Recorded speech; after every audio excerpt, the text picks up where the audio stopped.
Heidi Rain again, because I have something else that I believe is super important to share with you today. And I like to come on here when I actually have something to say that I think is going to provide you some tremendous value. You who is dealing with addiction inside of your family dynamic, you who has a heart of gold and wants this madness to stop, is doing everything in your power to fix it, control it, persuade it, negate it, do anything you can to try to make something turn back to some version of normal. And I'm here for it. I'm here for it every single step of the way. It's why I created the Codependency Institute. It's why I show up here on YouTube and on the podcast to be able to help you with tips. And actually, I call it three things now as I've kind of like been helping and helping and helping. It's sanity, strategy, and solace.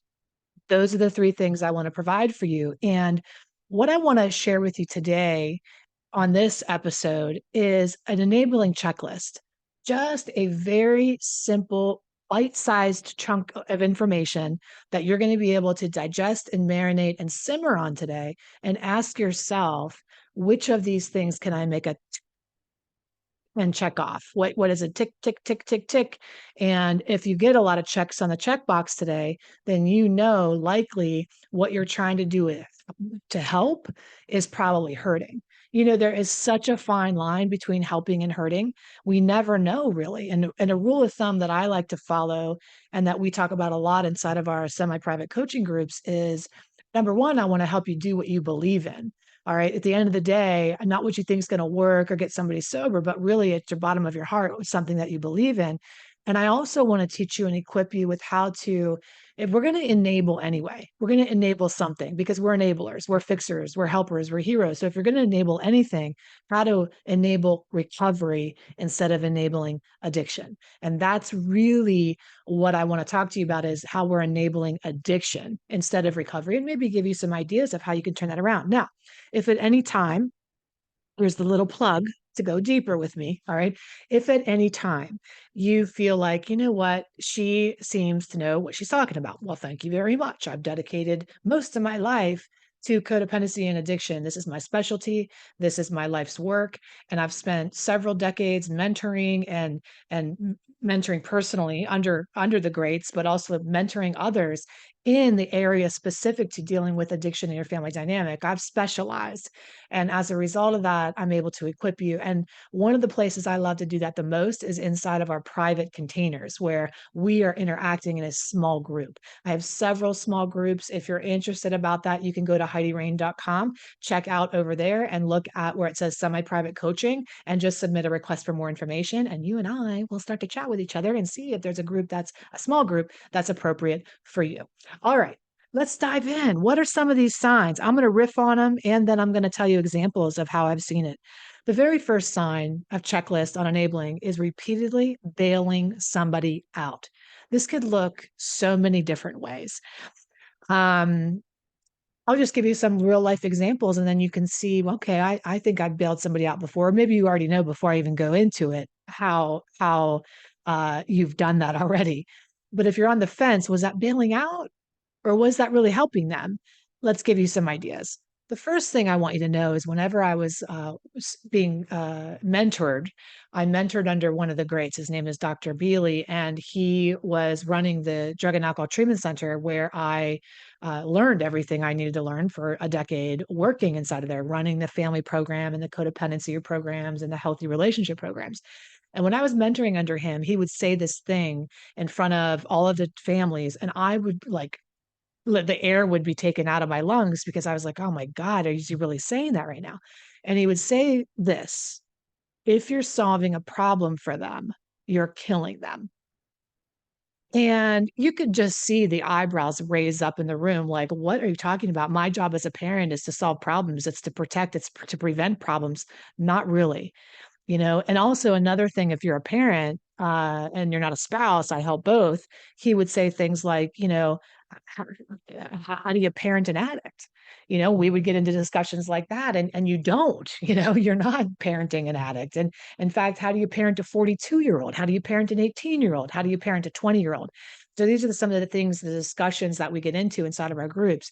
I will tell you that things like, somebody's supposed to be in recovery, just one example, and they're supposed to be working and taking care of themselves, and they're out of treatment and they're on their way into getting better, and they call you and they're like, oh my God, my rent is due. I haven't been paying any rent and I'm going to get kicked out of here if I don't pay the rent. You need to send the rent. You need to pay the rent.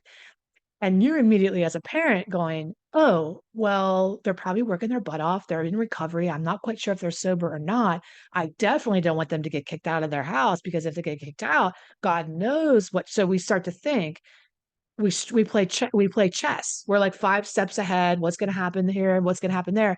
Instead of just realizing, common sense wise, if somebody was working recovery, one of the pillars of that process is responsibility. It's being able to bail their own ass out of a situation. It's knowing how to take personal responsibility and be responsible for our own lives. So, in a situation like that, sending the rent is not a useful thing. That's enabling addiction and not enabling recovery. Enabling recovery would be emotional support. Hey, I don't want to, I have a rule that I don't send money unless it's directly to a treatment center. So, I don't send any money. So tell me, how are you going to handle that? Wow, that sounds really intense. How can I emotionally support you here? You know, we move out of that when the phone rings and they're in crisis mode and they want to get bailed out of a situation. We immediately think, oh my God, if I don't do this, then bad things are going to happen. Well, bad things are going to happen if you do it. All right. Another thing that we do is I've had parents bail out people from getting DUIs and the consequences of that. And oh my God, it can't be in the papers. What are the neighbors going to say? And again, we want to prevent these bad things from happening. So we bail them out of the consequences. And that's just not a helpful thing. The only way for somebody to really experience the impact of their behavior is to experience the impact of their behavior, not do the behavior, do the behavior, do the behavior, and experience no impact.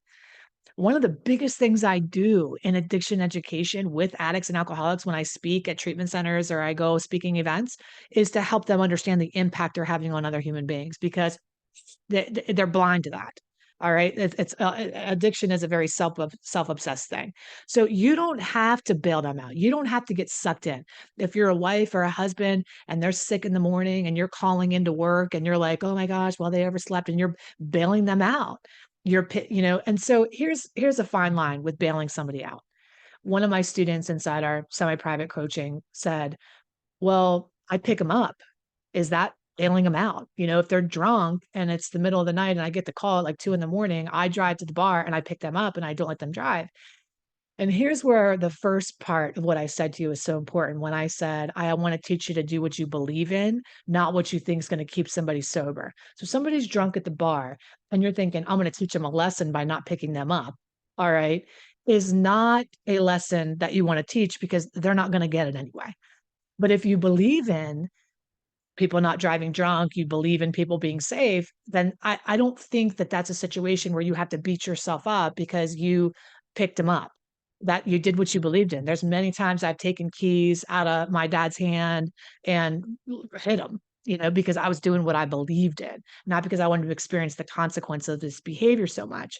Now, when the rent is due, it's important that they experience, even if they're going to go homeless to another place or have to go to a temporary thing, because they need to understand that the responsibility of paying your rent isn't like a one-time situation thing. This is something that we're going to have to do every single month. This is a behavior we're going to have to learn. And so if you're going to foster responsibility in somebody, the only way to foster responsibility is to give responsibility. It's not to take it from them. So I think that's enough on that point, man. That was a lot. Whew. Okay, we might have to make this like a couple parter. If I do, maybe this will just be part one. I don't know. I'll just do a couple of these. I'll do enabling checklist part one, part two, and part three. So let's just do a couple more. One of the ways that we enable, and we might think that it's not because we're not like, doing the obvious thing, which is bailing them out, giving them money, whatever, is ignoring the problem. This is actually some of the advice that people get whenever they go to different groups and get different advice, like, well, just stay in your lane, just detach, just ignore the problem and don't get sucked in. And I'm going to tell you right now, that's definitely not how I roll. I understand the value in not getting sucked into people's behavior, but I'm going to tell you this right now. If your behavior is impacting me or my children or child or my household, there is no way in hell that I'm going to ignore that behavior. Okay. Meaning dad's drunk, he's falling down, he's peeing in his own pants. I don't know how bad it gets over there. I know what I've seen in my time, but all these things are going down and happening. And I'm just going to ignore that it's happening and pretend like nothing's going on. No, absolutely not. I'm going to make sure I know, wow, this is unsafe. You're being unsafe. You're not okay right now.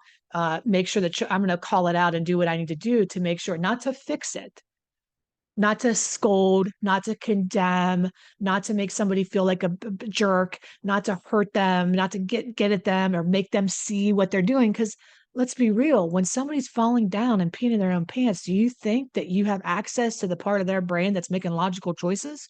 Honey, I'm going to tell you right now, nobody's home. Right? I say that a lot, nobody's home. So we're not trying to teach lessons to anybody while they're under the influence. Okay. So that's another way we enable is by lecturing and trying to sit down and talk sense into and doing all those things versus just do what we need to do to take care of ourselves.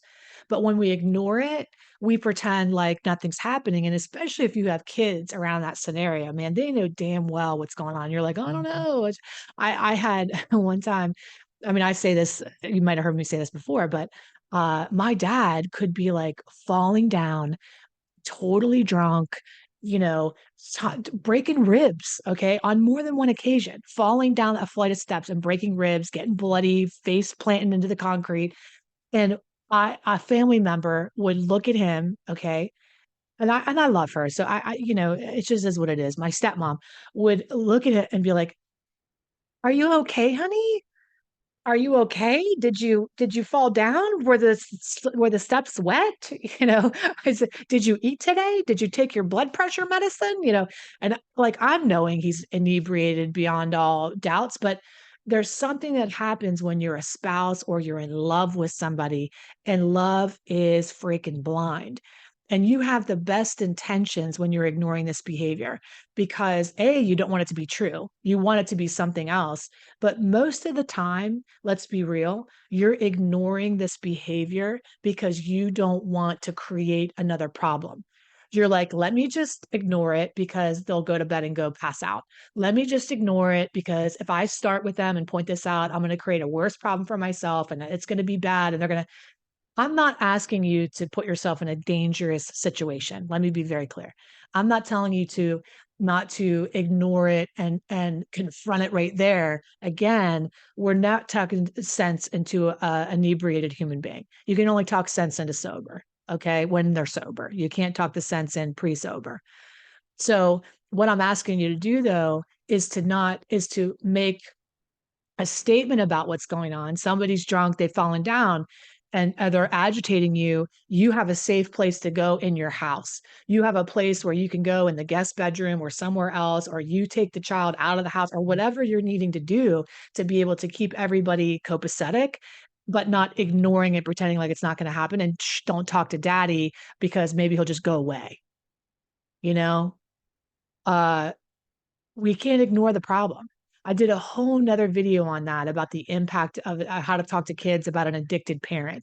So if you've been in that thing where you've been ignoring the issue of what's going on, can I encourage you to just go watch that video? I'm going to guess of where I'm talking about this and try to put it in. I'm so bad at that, but I'm going to try to link the video if you're watching YouTube. If you're in the podcast, it's another episode before this. Check it out. Um, so those two things already, just in that enabling checklist, I actually said repeatedly bailing them out and avoiding problems, keeping the peace, or ignoring the problems, trying to keep the peace. I've only said two things. And I gave you multiple examples of the ways that this could show up. What I'm wondering now is, oh, are you identifying?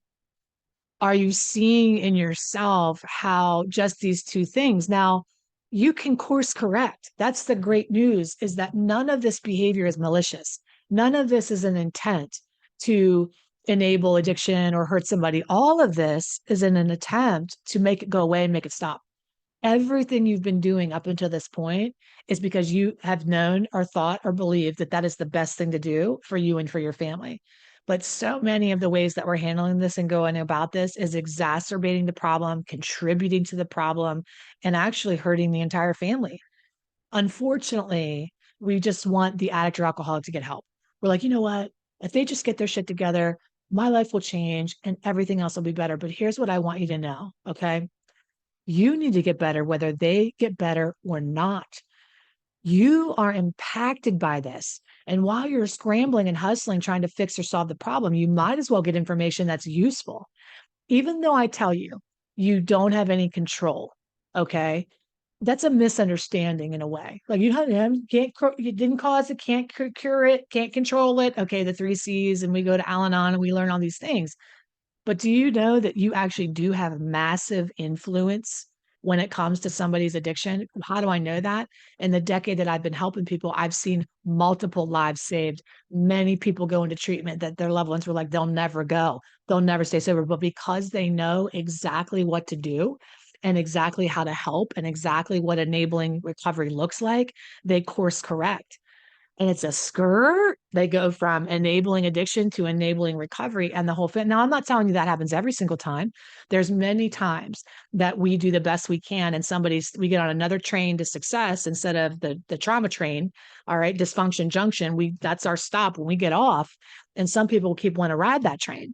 But what happens is when you get better, whether they get better or not, by knowing what to do, equipping yourself with the strategies and the sanity, your whole family gets better. So I want to encourage you again, I can't say it enough, go over to HeidiRain.com and check out the different semi-private small groups that we have that are coaching groups to be able to give you this information.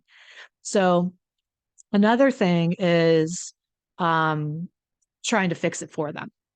This is a common sense one. If you know me, if you've been around for a while, I talk about the fixer and the victim a lot, these two personality patterns that hook up. And I created a test. Actually, you can take it over at HeidiRain.com. That's the attachment personality pattern test, which shows the dynamic that you might be inside of this addicted relationship, what role you're playing. And that's very useful to start to see your pattern so that you can break free.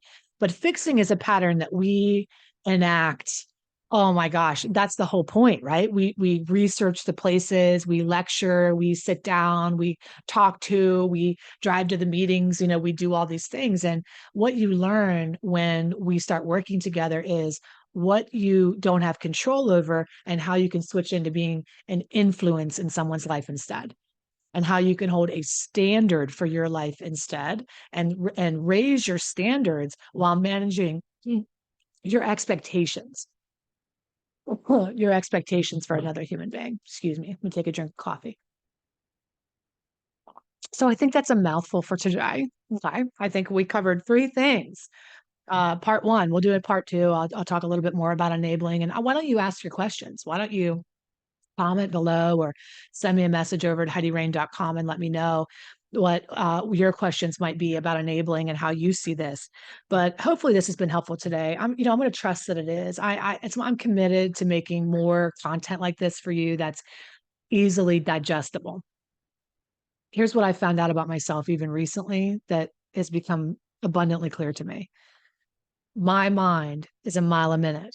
It has a lot of information in it, a storehouse about addiction and codependency and patterns. And because I get so excited about this, I've dedicated my whole entire life to studying it and to working in this field and to breaking free people, thousands of people.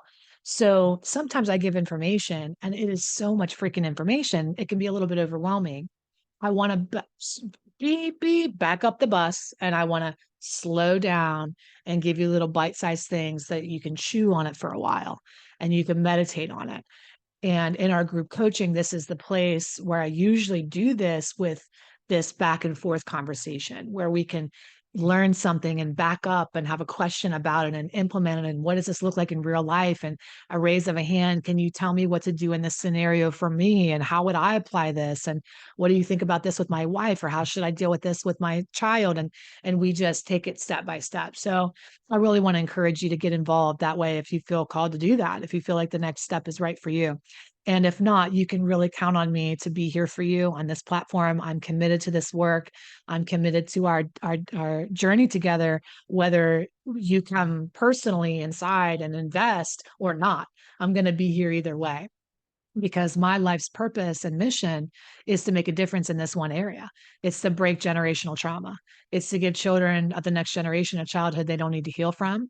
It is to correct relational trauma and heal from that, and restore our families and restore um, your belief in love and relationship, and help you have that healthy, happy relationships that you deserve. Because we can have everything else, right? We can have stuff and money and all the things, but and that sure it does make life easier. I've been both. I've been poor as hell, and I've had an abundance and overflow, and abundance and overflow makes it easier. But I can tell you one thing: if you're struggling in a relationship that is causing you anxiety, confusion, resentment, or pain, and overwhelm, none of that stuff matters. None of that stuff matters. And so when we get our relationships right, and we can be in a healthy way in those relationships, everything else flows out from that place, and you can handle anything. You can handle poverty or prosperity. When your relationships are right, you can get through anything, right? So I want to help you do that. I love you. Take excellent care of yourself. I'll see you in the next episode. And until then, if you want to be closer and if you want to deepen our relationship, come over to HeidiRain.com and let's see how we can get to know each other better. See you soon. Okay. Bye.